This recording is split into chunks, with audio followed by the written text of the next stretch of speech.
Good morning. Today's lesson is thundering and lightning. बारिश के मौसम में बादल क्यों कड़कते हैं और उसमें से बिजली क्यों चमकती है? That is called thundering and lightning. Number 1, बादल क्यों बनते हैं? क्लाउड क्यों बनते हैं? देखिए बच्चों, एटमॉस्फेयर में हमारे पूरे चारों तरफ भाप है, वेपर। किसके? पानी के भाप है, ये कण है, बहुत छोटे छोटे कण होते हैं, वेपर के रूप में रहते हैं। किंतु जैसे ही ये जमीन से ऊपर उठते हैं तो उसका तापमान, टेम्परेचर कम होते रहता है। भाप है, पहले आपका क्या होता है? सॉलिड होता है। क्या होता है? आइस होता है। आइस को गला दो तो क्या हो गया? लिक्विड हो जाएगा, वाटर हो जाएगा। वाटर को गर्म कर दो, क्या हो जाएगा? भाप बन जाएगा। भाप को फिर ठंडा करो, पानी हो जाएगा, कंडेंस हो जाएगा उसका। और पानी को और ठंडा करो तो क्या हो जाएगा? बर्फ हो जाएगा। ठीक। तो जैसे ही हमारे जो भाप हैं वो जैसे ऊपर उठेंगे, तो जैसे जमीन से ऊपर उठते हैं तो वहाँ टेम्परेचर कम होता है। जितने आप ऊपर उठोगे तो क्या होगा? जाओगे तो क्या टेम्परेचर कम होते रहता है। और वहाँ वो भाप क्या होता है? कंडेंस होता है, संघनित हो जाता है। संघनित के कारण वो क्या है? वो भाप क्या होते हैं?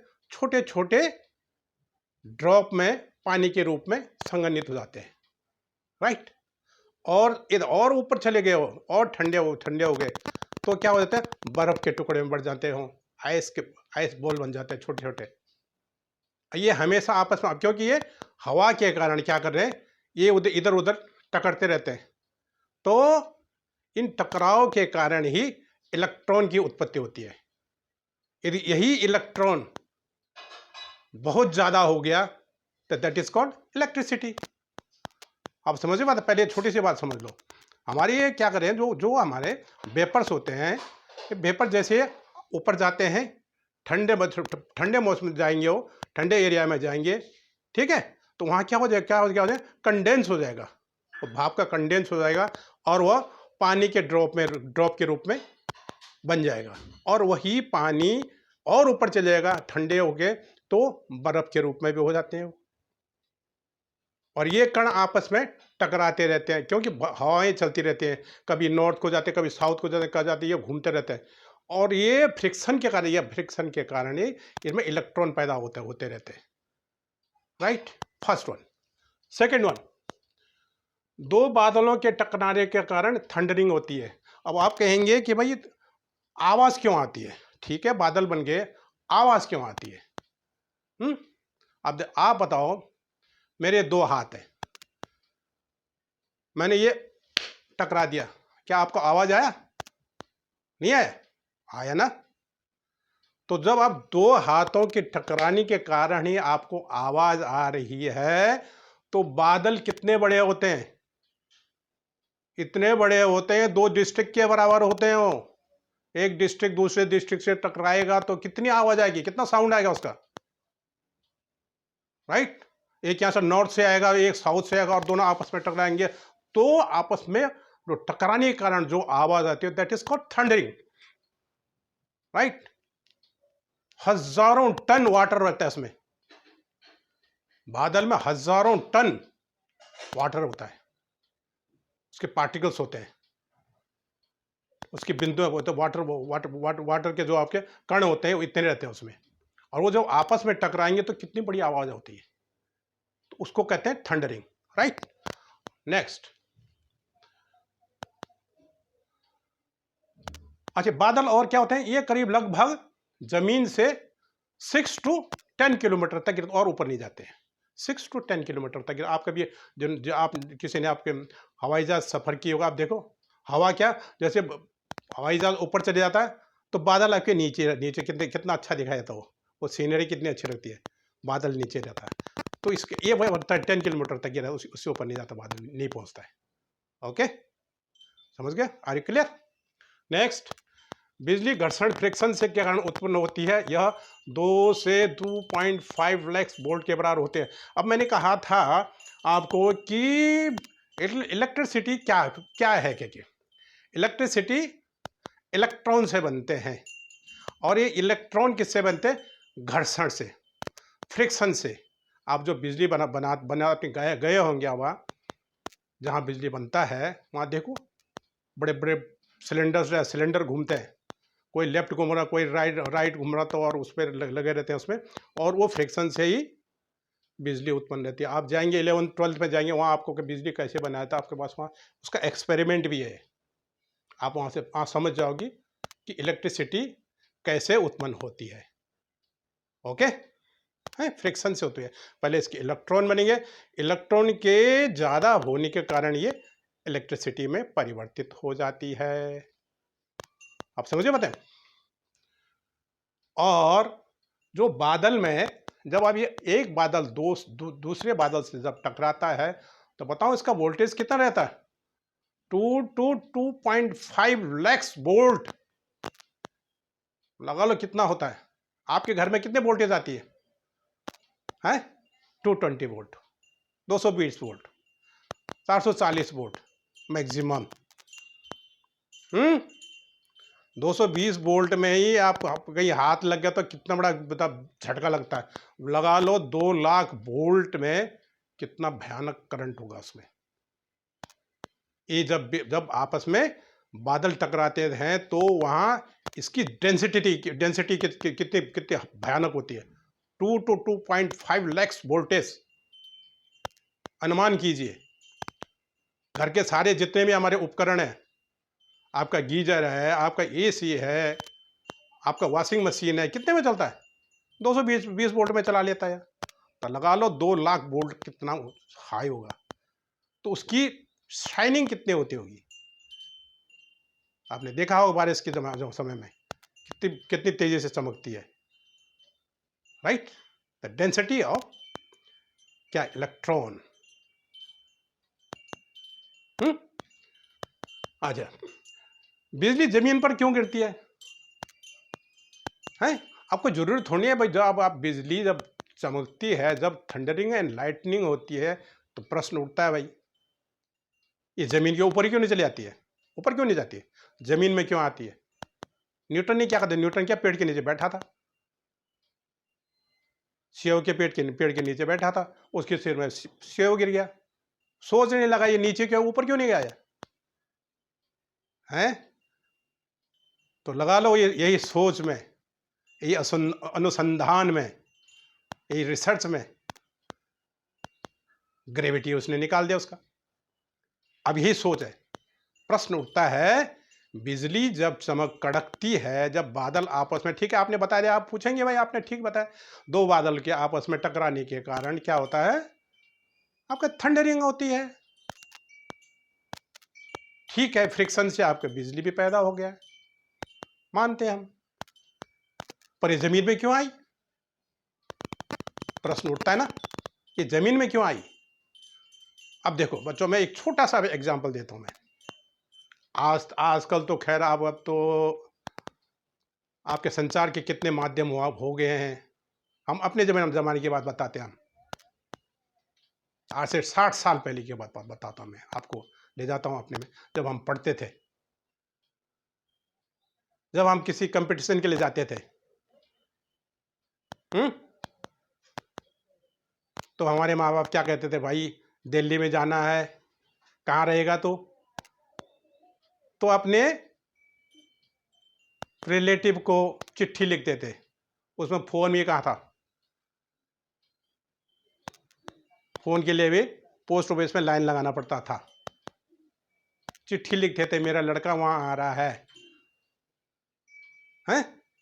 मीन्स कम्युनिकेशन में ये था उस ज़माने में। आज तो आप क्या है, बैठे हो आप कहाँ? बॉम्बे में बैठे हो, आपने शिमला के लिए जाना है, यहीं से आपने बुक कर दिया। आज संचार के इतने सुगम माध्यम हो गए हैं, उस समय ऐसा नहीं था। तो मेरा ये आता, मैं आपको एग्जांपल इसलिए दिया कि जब लाइटनिंग होती, जब बिजली चमकती है, तो वो अपने रिलेटिव को ढूंढता है बस। मेरे कहने का मतलब है, जैसे मैंने कहा कि मैं जब आया दिल्ली तो मेरा अपने रिलेटिव के वहां ठहरा ना, तो बिजली भी अपने रिलेटिव को ही ढूंढती है, राइट। और वो रिलेटिव कौन है उसका? Electron, number 1। Number 2, good conductor, जिसमें वो चल सकता है। उसको क्या चाहिए? गाड़ी चाहिए भाई, ऐसा नहीं चलेगा। गुड कंडक्टर कौन है आपके? आयरन, कॉपर, एल्यूमिनियम, जितने भी ये धातु हैं, जितने भी मेटल हैं, पानी या जो मोशन कर रहा हो, मोशन के कारण क्या होगा? इलेक्ट्रॉन पैदा होगा। वो क्यों, मैं आपके आगे बताऊंगा। बिजली जमीन पर क्यों गिरती है? इलेक्ट्रिसिटी, इलेक्ट्रॉन या गुड कंडक्टर की ओर भागता है, उसकी ओर ही जाता है, राइट। मैंने आपको एग्जाम्पल भी बताया क्यों जाता है, क्लियर ना? अच्छा, अब ये है, जैसी बिजली ऊपर से आई, उसने अपने रिलेटिव को ढूंढा, तो सबसे पहले कहाँ गिरती है? जहां इसके इलेक्ट्रॉन मिले हों, उसको इलेक्ट्रॉन की ओर दौड़ेगा वो। तो आपको सावधानी ये होना चाहिए, जब भी इस प्रकार थंडरिंग एंड लाइटनिंग होती है तो आप अंदर ही रहें।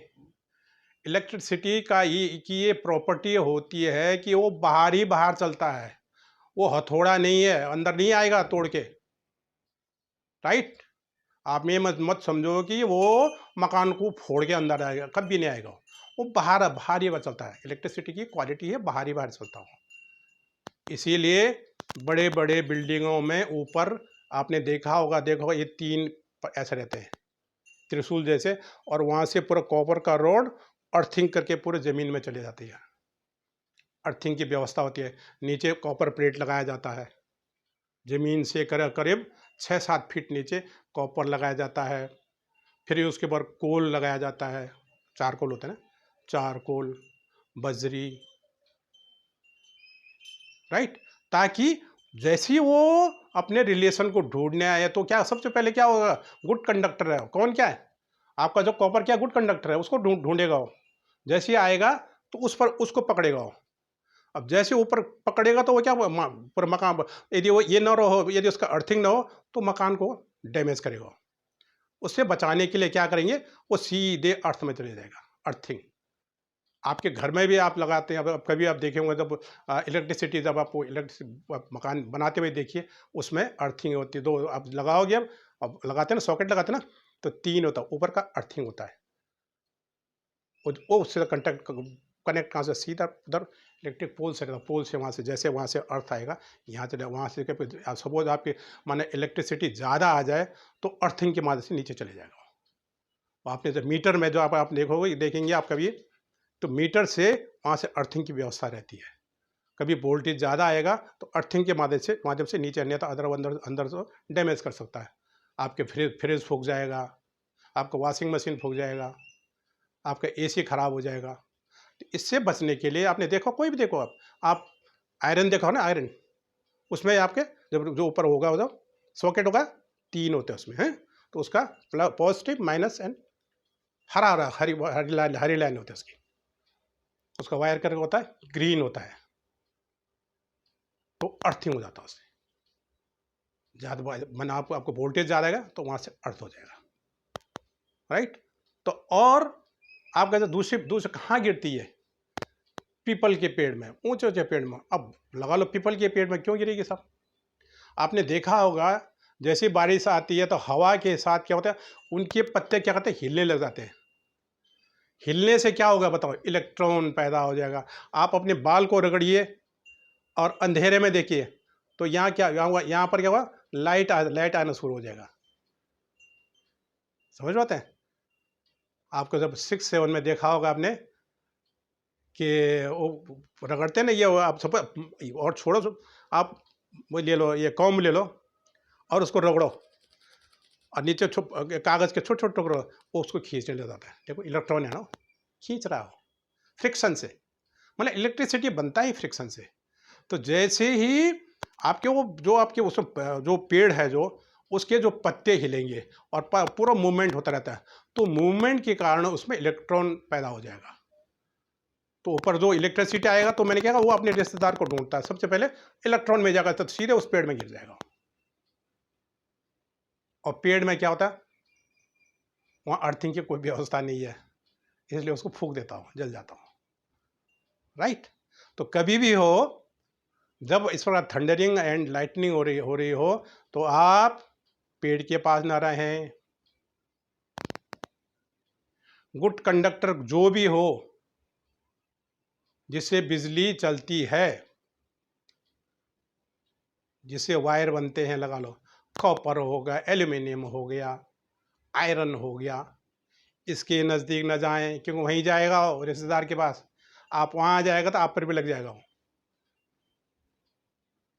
तीसरी बात, बाहर हो तो नीचे झुक जाएं, हिले नहीं जो चलना। इधर आप अंदर हो तो ठीक है, कुछ नहीं होगा आपका, इलेक्ट्रिसिटी आएगा बाहर से निकल जाएगा। अंदर हो तो अंदर छुप जाए, इधर बाहर हो तो वहाँ पर भी कहीं दुबक जाए, नीचे दुबक जाए, वहाँ दौड़ने की व्यवस्था, दौड़ेंगे तो आपके शरीर में इलेक्ट्रॉन पैदा हो जाएगा।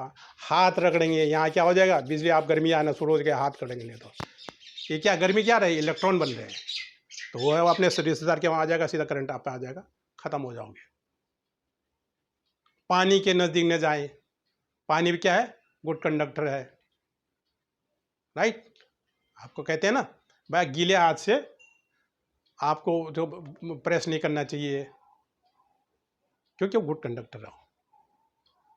आपने देखा होगा, सुना होगा आपने, जब ये इस प्रकार के थंडरिंग लाइटनिंग होती है, इतने भैंस मर गए, इतने गाय मर गए, क्यों? क्योंकि ये पानी ज़्यादा पीते हैं। पानी क्या है, गुड कंडक्टर है, तो वहीं जाएगा वो, उसका रिलेशन में आता है, उसका रिलेटिव है वो। ठीक है, इनसे बचें आप। और आगे चले हम। अब क्या होता है, ये तो मैंने कह दिया थंडरिंग एंड लाइटनिंग। अब ये कहेंगे भाई ये बारिश क्यों होती है, बारिश क्यों होती है? देखो प्रकृति ने कितना कितना सोच समझ के ये प्रकृति को बनाया होगा, भगवान ने लगा लिया। आपने पढ़ा होगा द्रव्य की अविनाशिता का नियम। कोई भी द्रव्य है, कोई भी पदार्थ है, वो कभी नष्ट नहीं होता है। आप समझ रहे हो, आपने एक पतीले में पानी रखा, भूल गए आप, उबाले भूल गए, थोड़े 1 घंटे बाद आएगा वहाँ सूख गया हो, तो आपने कहा पानी खत्म हो गया, नहीं हुआ हो, कहाँ चला गया, एटमॉस्फेयर में चलेगा, भाप बन के चला गया, एटमॉस्फेयर में ठंडा हुआ और ठंडा हुआ, बर्फ बन गया। तो देखो कैसे डिवाइड करके, पानी है, पानी तो केवल 1 लीटर ही है, कुदरत ने इसको कैसा बांट रखा, इसका डिवीजन कैसा करका उसने। सपोज 100 लीटर है, सपोज उसने पहाड़ को कहा भाई 30 लीटर तू रख ले, ठीक है। जमीन को क्या कहा उसने, 40 लीटर तू रख ले भाई, तेरे को पीने की जरूरत पड़ेगी। समुद्र को कितने टका करना, 30 40 कितने हो गए, 70 लीटर हो गए ना, बचे कितने, 30 लीटर। समुद्र को क्या कहा उसने, 30 लीटर तू रख ले भाई। अब देखो अब ये सर्किल देखो अब कैसा चलता है सर्किल। जैसे गर्मी हुई, समुद्र से भाप निकला, भाप ऊपर गए, कंडेंस हुआ वो, ठीक है, कंडेंस हुआ, उसके बाद और ऊपर गया, ठंडा हो गया, और वो कहाँ कहाँ गिर गया, वो पहाड़ों में, वहाँ बर्फ बन गया। गर्मी हुई, नदी के रूप में नीचे आया, बहते हुए जमीन से होते फिर का समुद्र में चल गया। तो ये सर्किल चलता रहता है, ठीक है। पहले पानी, भाप, फिर पानी, फिर आइस, फिर पानी, फिर भाप। वही है, वो सॉलिड रे घूम रहा है। आप हिम्मत हो, आप कहेंगे, आप देखेंगे, आप सोचते होंगे, आप जब हम बच्चे हुआ करते थे हम कहते थे भाई ये समुद्र कितना, समुद्र में इतना पानी कैसा अटकता है भैया, ऐसा क्या है, क्या जादू इसमें। भाई नदियाँ कितने फोर्स से आते हैं, जुलाई अगस्त में पानी कितना भयानक पानी आता हुआ पहाड़ों से। तो हम कहते थे ये समुद्र कितना स्टोर कर लेता हुआ, स्टोरेज कितना हुआ। स्टोरेज कुछ नहीं है उतना ही है। वहाँ जाएगा गर्मियों में, फिर भाप बन जाएगा, फिर ऊपर आ जाएगा, फिर वो नीचे जाएगा। ये सर्किल चलता रहता है दूध में। तो अब मेरे कहने का मतलब है बारिश कैसे होती है। आपको मैंने कहा था कि भाप जब ऊपर उठते हैं तो वो ठंड में जाने के कारण वो क्या कंडेंस हो जाते हैं, संघनित हो जाते हैं, छोटे छोटे पार्टिकल्स ड्रॉप्स में वो इकट्ठे हो जाते हैं। और फिर जो एटमॉस्फेयर में जो ये आपका हम यहाँ धूल धक्कड़ जो भी आ रहा है उससे मिल जाते हैं, इसलिए आपको दिखाई देते बादल दिखाई देते हैं। अब क्या होता है, जब एक ड्रॉप दूसरे ड्रॉप को मिलता है और मोटा हो जाता है। एक्सपेरिमेंट के लिए आप बारिश के समय में सोचिए, आप देखना, आप जो मैंने आज कहा उसका एक्सपेरिमेंट कीजिए। आप कोई टिन सेट के नीचे रुक जाइए। आप जब बहुत रिमझिम बहुत बारीक बारीक बारिश हो रही हो, या सामने कोई पेड़ हो, कोई पौधा माने पेड़ हो, उसके पत्तों को देखिए आप, तो बहुत कम रिमझिम बारिश हो रही होगा। तो आप देखेंगे वो ड्रॉप सीधा जो जहाँ पर वो गिर रहा है वहाँ पर क्या पहले मोटा थोड़ा सा छोटा टुकड़ा होगा, फिर धीरे बड़ा बड़ा बड़ा, जब बड़ा होता है नीचे गिर जाता है। आप घर में देख सकते हो, टिन सेट के नीचे बैठो वहाँ भी ऐसे ही होगा, पहले छोटा हो छोटा दिखाई देगा, थोड़ी देर में बड़ा बड़ा बड़ा बड़ा, जैसे बड़ा भार होगा नीचे गिर जाएगा। तो बादल आपका बारिश ऐसी होता है। आपको मैंने कहा जैसे ही आप एटमॉस्फेयर का जो आपका वेपर है, जो भाप है, वो वहाँ के कंडेंस हो जाएगा, संघनित हो जाएगा, और वो संघनन एक ड्रॉप से दूसरे ड्रॉप में मिलने के बाद जब बड़े हो जाते हैं, जब भारी हो जाते हैं तो गिर जाते हैं। उसी को बारिश कहते हैं। अब यही बारिश, बादल फटना किसे कहते हैं, बादल क्यों फटता है। अभी मैंने आपको कहा कि एक बादल दूसरा बादल से कैसे कितना बड़ा उसका, इसकी डेंसिटी कितनी होती है। एक डिस्ट्रिक्ट दूसरे डिस्ट्रिक्ट से टकरा रहा है, लगा लो कितना आवाज होगा। जब वो टकराता है तो जब पानी का भार, आप एक बाल्टी उठाओ, 10 लीटर का बाल्टी उठाओ तो आप हाथ थक जाते हैं, उसमें तो हजारों टन है पानी। तो एक दूसरे में तो कितने कितने भयानक टकराते होंगे। तो जब ये एक दूसरे से मिलते हैं तो इतना भार हो जाता है, उन्हें भारी कितना हो जाएगा, एक तो भारी है, या दूसरे भारी से टकराया तो एक घड़ा दूसरे टकराया तो कितना आवाज होती है, और उतने ही स्पीड से वो नीचे गिरते हैं। दैट इज कॉल्ड बादल फटना। केदारनाथ में यही हुआ था। अमूमन बादल कहाँ फटते हैं, ये पहाड़ों में फटते हैं। क्यों? पहाड़ों में क्या होता है, अब यहां से आप चले जाएगा, जब उसको सीधा रास्ता चलता रहेगा, जैसे कोई ऑब्स्ट्रक्शन हो तो वहां पर कुछ रुक जाएगा। आप चल रहे रोड में चल रहे हैं, गाड़ी चला रहे हैं, 100 की स्पीड पर चला रहे हैं, सामने आपको देखा कि आगे क्या है, स्पीड ब्रेकर है, तो क्या आप उसी स्पीड से चलाओगे 100 के? उलट जाओगे, आपको स्पीड कम करना पड़ेगा। यही स्थिति बादलों में होती है। ये नीचे जाए, आप ठीक है यहां से चले गए, बे ऑफ बंगाल से चल रहा है, वो स्पीड से चल रहा है, रोक चल रहा, कुछ कुछ उस पर रोक नहीं है। जैसे वो पहाड़ों में चला, बद्रीनाथ गया, केदारनाथ गया, जमुनोत्री गया, गंगोत्री गया, वहां के पहाड़ के तू कहाँ जा रहा भाई, रुक जा रहा, तो ठंड रख जा, तो वो रोक देगा उसको, इसको रोक दिया, उसको रोक दिया, भार बहुत ज्यादा, सबको रोक दिया शर्मान जी ने। ट्रैफिक कंट्रोल होता ना, यहाँ भी रोक दिया, वहां भी रोक दिया, क्या जाम हो जाएगा, कहीं तो छोड़ना पड़ेगा उसे।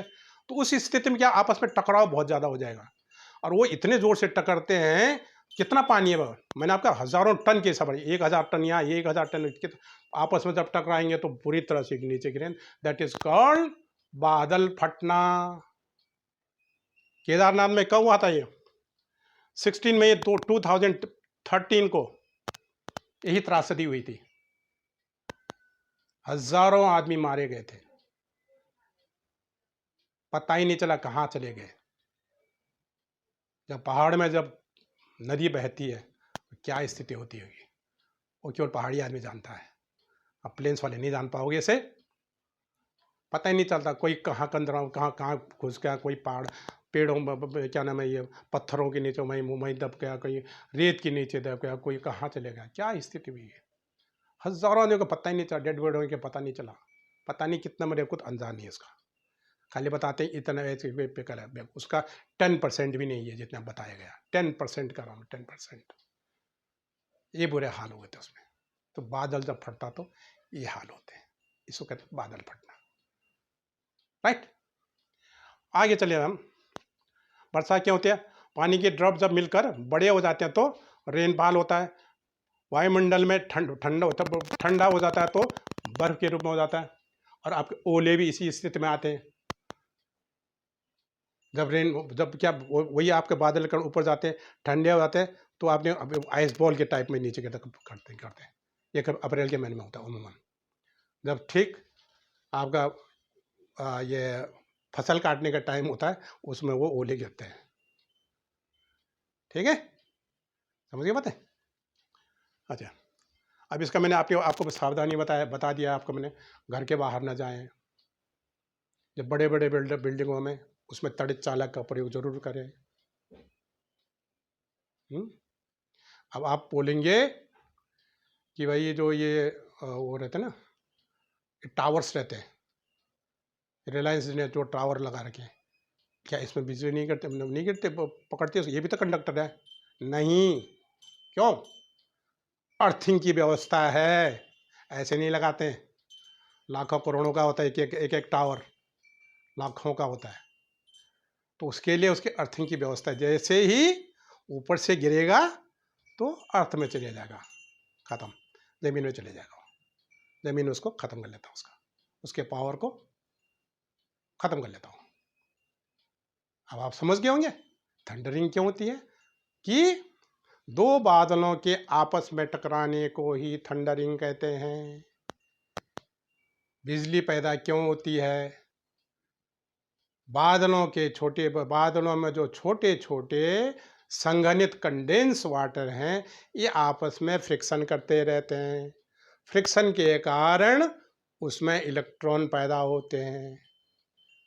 जब एक बादल दूसरे बादल से टकराता है, जैसे आप यहाँ से एक वायर ले लो, एक पॉजिटिव में रख लो, एक दूसरे सामने मिला उसको, क्या होता है उसमें स्पार्किंग होती है ना, तो वही स्थिति बादल ये थंडरिंग में ये होती है। यहाँ से भी उसने भी इलेक्ट्रॉन बना रखे, इसने भी इलेक्ट्रॉन बना रखे, किसमें पॉजिटिव है किसमें नेगेटिव है। और वैसे भी इस थ्योरी के मत नहीं भी समझो तो जब आपस में टकराएंगे तो फ्रिक्शन हो जाएगा, घर्षण होगा, घर्षण से बिजली पैदा हो जाएगी। कई इसमें वो लोगों के अलग अलग थॉट्स हैं। कोई बताते हैं कि जब ये गरम गरम गरम प्रदेश से कोई बादल आए, ठंडे पर आए तो इस प्रकार होता है जैसे गरम बर्तन में ठंडे पर, तो वो जो कितने आवाज़ आते हैं उसकी, अलग अलग थोड़े अपने अपने विचार हैं, इसमें मत जाए आप, अलग विचार है, सब थॉट्स हैं सारे। आप खाली ये जाएंगे, अब हमको फ्रिक्शन से इलेक्ट्रॉन पैदा होते हैं, दैट्स ऑल, बस। अब यहाँ से एक पानी का क्या आया, घड़ा आया, एक दूसरा घड़ा आया, दोनों आपस क्या हुआ, फूट गए हो, फ्रिक्शन से तो फूटे हो। तो एक पानी का जो इतना बड़ा मतलब समूह दूसरे पानी के समूह से टकराता है, तो फ्रिक्शन से क्या क्या हो जाएगा, इलेक्ट्रॉन पैदा हो जाएंगे, और इतनी बड़ी स्पीड रहती है उसके, तो उससे इलेक्ट्रिसिटी पैदा हो जाती है, जैसे, ठीक है। तो उसी को कहते हैं लाइटनिंग। लाइटनिंग जमीन पर क्यों आती है, कि ये गुड कंडक्टर को खोजता है, इलेक्ट्रिसिटी हमेशा गुड कंडक्टर को ही खोजता है। गुड कंडक्टर कहाँ? अर्थ में है हमारे पास। पेड़ पौधे, पेड़ बड़े ऊंचे ऊंचे पेड़ हैं, वो भी इलेक्ट्रॉन को पैदा करते हैं, इसलिए इलेक्ट्रॉन की ओर खींचेगा वो। बड़े बड़े बिल्डिंग है, वहाँ जाएगा, क्यों? वहाँ उसको क्या, वो तड़ित चालक वहाँ से ज़मीन में चले जाएगा।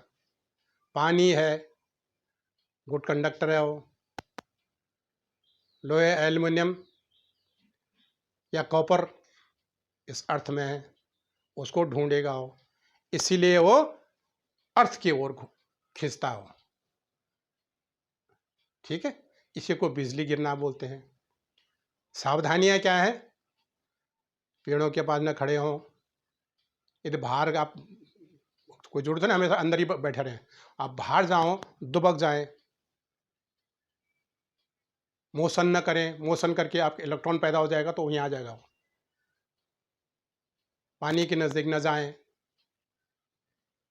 जानवरों के नज़दीक न जाएं, क्योंकि वो भी पानी बहुत बहुत ज़्यादा पीते हैं। पेट में आपको पता चला वो 10 लीटर पी रखा उसने, तो वहीं जाएगा वो। कभी अब मकान बनाएं, अर्थिंग की व्यवस्था करें, ये सावधानियां है। ठीक, क्लियर हो गए?